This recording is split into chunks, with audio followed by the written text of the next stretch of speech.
Oh, wow, yeah. True Geordie, yes.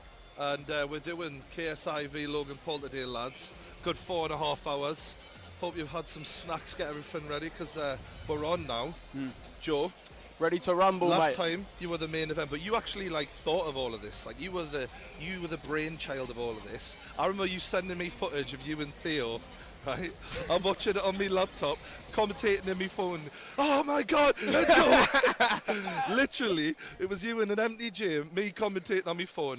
Now look, it's the Manchester Arena, mate. It's crazy. This is where it's gone to.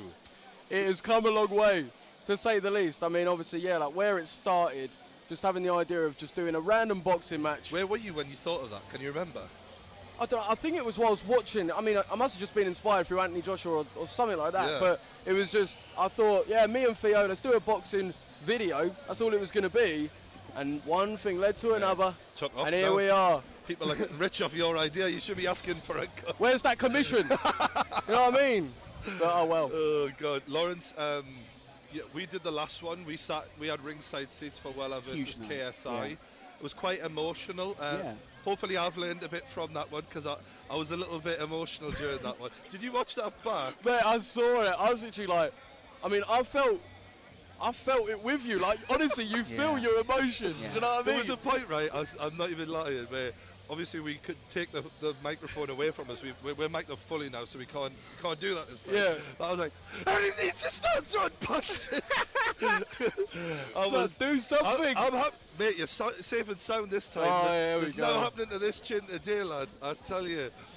You know, though, what is going through a lot of people's minds out there tonight, Joe, and so do you, Geordie, because you know what it's like to have a friend in the ring who's going to get repeatedly hit, and basically the other guy wants to knock him out. Yeah. That's the goal tonight. I think that we can't understate that enough. Yeah. People are looking to knock each other out. Yeah, that's the difference, obviously, between, like, a lot of people have been comparing real boxing to this. Some people are quite bitter about this event. It's taken away from real boxers. I think real boxers should take some inspiration from this, of what you can create when people care about you as a personality. Yeah. So many boxers, they've got a lineal mindset of, we're just going to get where I am on boxing ability. Absolutely. Well, clearly, these lads are going to do very well out of this event because people care about them. So, if anything, and not only that, can I just say, we can't even get the two best heavyweights in the world in a ring together right now. Good point. And yet, we can get the two biggest YouTubers in the world in the ring. So, and no offense to any bitter boxing fans out there, you know, look at your own sport before you start complaining about YouTubers. But boy, does that mean we're in for a real treat tonight. We've got we've got a massive undercard. I know that some of these names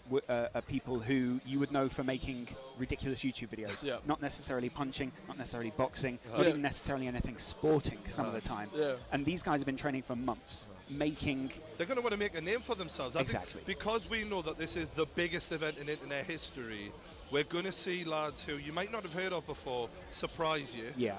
And that's going to be exciting, because I think in this list of names we've got in front of us, one person is going to shine tonight that you weren't expecting, and that's going to be fun. And there are some legit, there's an amateur MMA fighter on there, there's a Brazilian Jiu-Jitsu brown belt on there.